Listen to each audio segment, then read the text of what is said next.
Hey y'all, my name's Megan and welcome to my channel. I'm a homeschool mama of two and I'm here to hopefully give you some cleaning motivation, decoration inspiration, all while trying to keep my own house from crumbling into disaster, which I'm really bad at and happens all the time. Today, we're going to be doing something a little bit differently. As I mentioned, I am a homeschool mom of two. And today I want to show you the curriculum choices that I've picked out for my first grader for this upcoming homeschool year. My dog's crying. I got a letter in the room with me. She's needy like that. And then we'll get started. Okay, let's do this. Oh, she feels better. She got let in. Here's what time. Ah! Oh, great. Now I'm going to be doing the rest of this video with doggy muddy paw prints on my shirt. Cool! So the curriculum choices that I'll be sharing with you guys today are really what I would consider to be our main courses, our core curriculum, and our basic subjects. We do a ton of enrichment. I'd probably say that most of our homeschool day is spent on enrichment, but these are the curriculum choices that I've made so we can get our basics covered, our bases covered.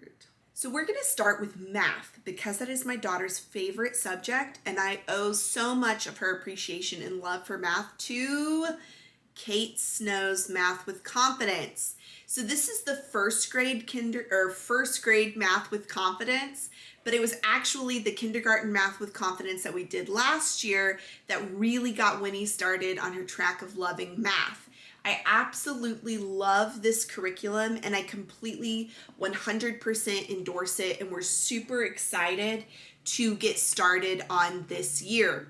What we love about kindergarten Math with Confidence is that it really is game-based or interactive-based learning, and each lesson is about 15 minutes and you can totally go at your own pace. And for someone who wasn't always in love with math, it is a really great curriculum. I can see what we're building towards. It's like I understand, oh, this seems really simple, but this is definitely building towards a bigger concept. It is a slow and what I would probably term gentle curriculum, but use your discretion. Sometimes Winnie could just zoom through a unit. If it was something she was already familiar with, shoo, we were through it. But if it came to something that was new for her, we could really take our time and move through. What I love about this as well is this is what I consider to be really affordable. For the teacher's guide and the student workbook, this in total, it was $50 or less. And that was true for the kindergarten Math with Confidence as well. I just want to show you guys a couple of pages in the student workbook because it's all in color, which I love, and it's not too gimmicky, right? There's not like a cartoon character on every page with a speech bubble teaching you something, and if that works for your kiddos, great. But for my kiddo who can be a little all over the place, having a smoother, streamlined workbook that still gives her those colors and those fun activities was huge for her. This year, we do get to create a math kit for her, which I'm really excited about. I have all those supplies together, which are listed in the front of this book, and we're going to put it together on our first day of school, so I'm really excited for that. I want to give you an example of how this really took off for my child last year, and it's the reason I'm looking forward to it so much this year. One of the things we did last year when it came to subtraction was playing shop. And that included using money as well. And my daughter, who's so into creative play, just took that and ran with it. And subtraction was just boom, boom, boom, happening for her so smoothly because Kate had already built in that play element. And this is an open and go curriculum. You will have almost all of these things directly on hand. And for kindergarten Math with Confidence, she really only suggests that you purchase counters. And I didn't even do that. I just used dried beans, and I have a big tub of black dried beans and white dried beans that we use as counters.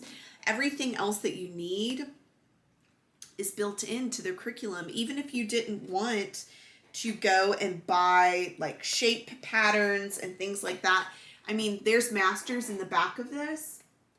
And if you download the sample off of her website, at least for kindergarten math with confidence, those masters are available digitally, so you can print as many of them as you need. We love Kate Snow. We love, love, love kindergarten math with confidence. Correction, we loved kindergarten math with confidence, and we are going to love first grade math with confidence. Winnie's already been asking to do it. I'm pretty excited about that. The next subject I want to cover is reading. So the thing I did with reading that wasn't working is we were originally using the book, I think it's called How to Teach Your Child to Read in 100 Lessons.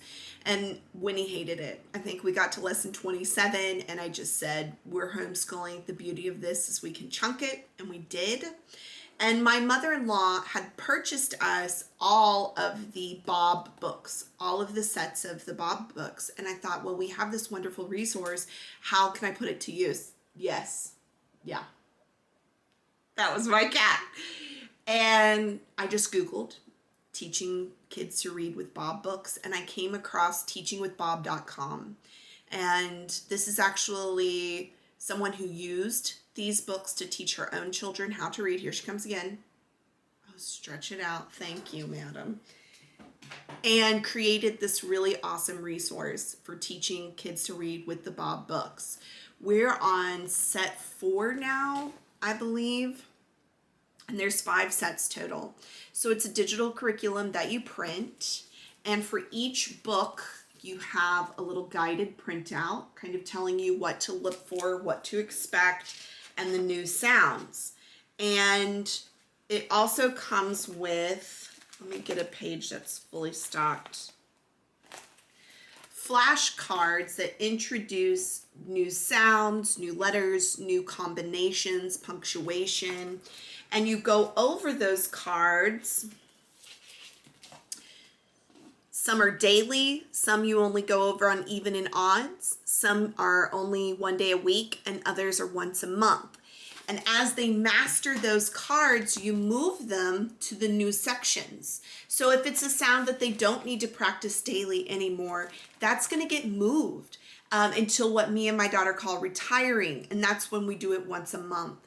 My daughter loves retiring cards. She really enjoys the game element of mastering a sound, moving it, mastering a sound, moving it.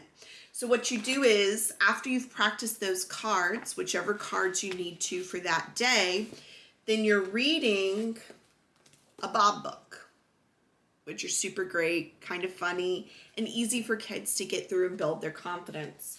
We love them. They're easy to read, and then I can keep them in a basket of books she's mastered, and she can pull those and read them to herself, to her sister, or to me whenever she wants, and they're really books that she's mastered. I absolutely love this. I really suggest it, and it's something that I can use for my next kiddo as well, and I think we'll get a lot out of it. And right now we're on complex words, so we use this box, and then this is, my daughter is first grade, but we are using the kindergarten sight words books, and that's just to help her review at the beginning of the year before we move on. Winnie is really into science. So this year we're trying something new.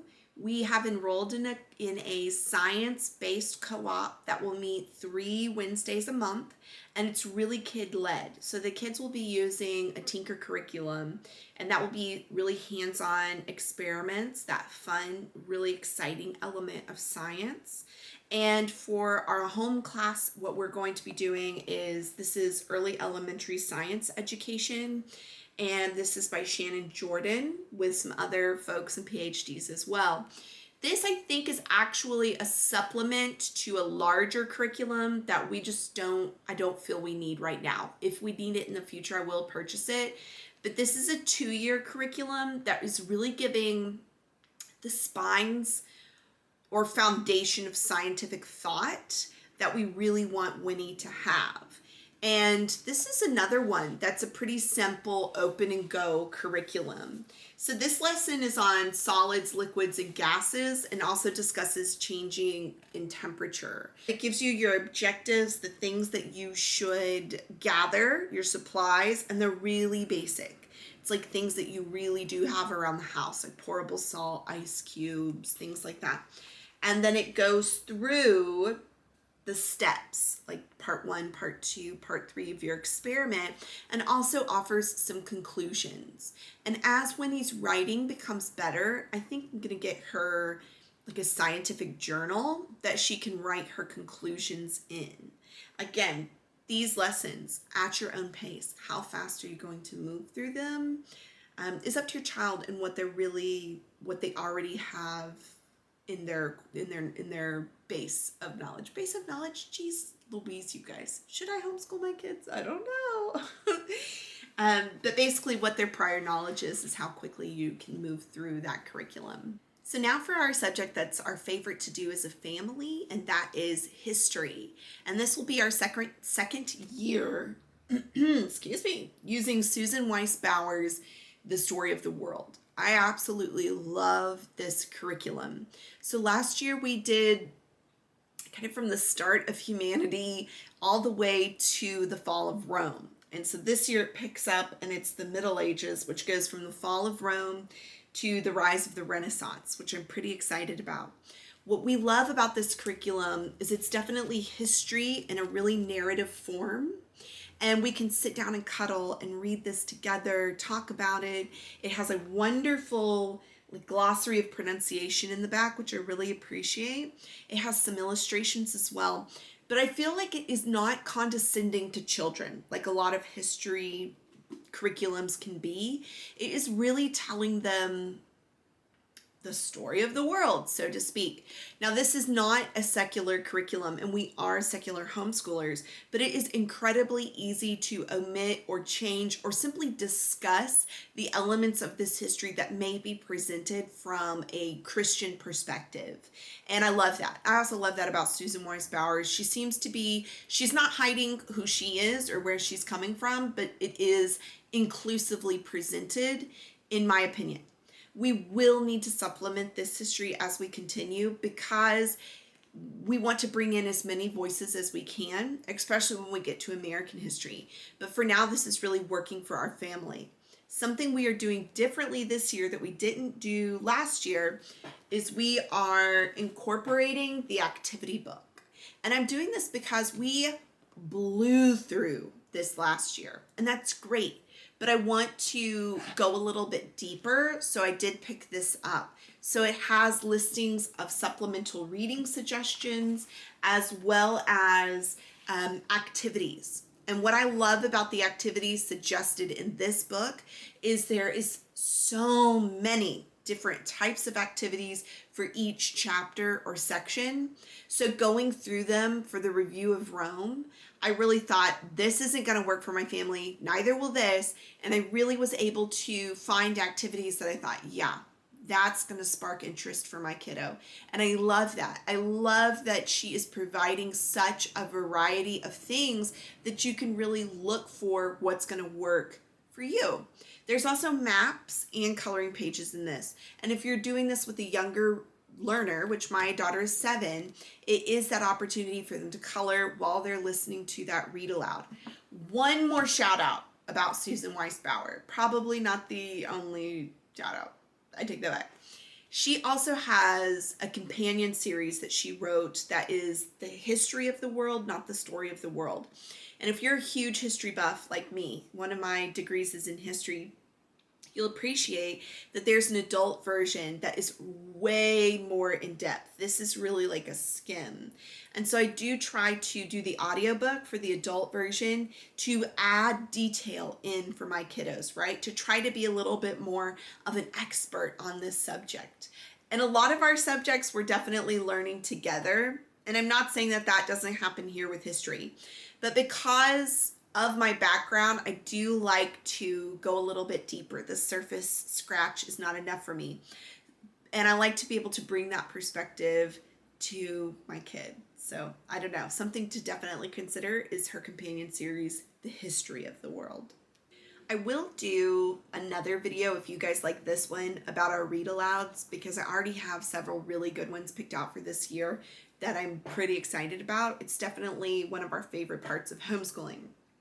But the last thing I want to show you guys that I'm pretty excited about is I did pony up and purchase the Dart reading series this year from Julie Bogart, who is definitely a hero in the homeschooling community for me.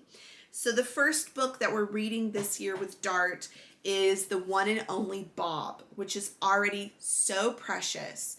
And it is the sequel to The One and Only Ivan, but can be a standalone. And Disney made a movie out of The One and Only Ivan that we watched actually just a few days ago. And we've started reading The One and Only Bob. This is precious. And this is what we're going to use as our writing and grammar element. You can go onto the Brave Writer website. Is it Brave Writer? Yeah. And she has a lot of samples or things you can look at. But if you haven't tapped into the Julie Bogart podcast, to her books, definitely do it. That's actually interesting. Let's see if I have it over here. Yeah. I also bought her Poetry Tea Time companion. We love Poetry Tea Time, but I'm just awful at picking out poetry books. It is not my strength. So I definitely got this, and it's a sampler of British and American poems. And it does have some really beautiful, just color illustrations that I think will bring some visual interest to Poetry Tea Time. I think she'll really, Winnie that is, will really love these, and so will Patty. We are fans of Poetry Tea Time. I'm just not a fan of picking out poems, to each their own, okay? All right, I hope somebody gets something out of this. The homeschool world, navigating all those curriculum choices can be incredibly overwhelming. But you know what, guys? We're gonna do this. It's gonna get done. Will it be perfect? No, it won't. But I really hope that you guys all have a wonderful, wonderful school year. Bye.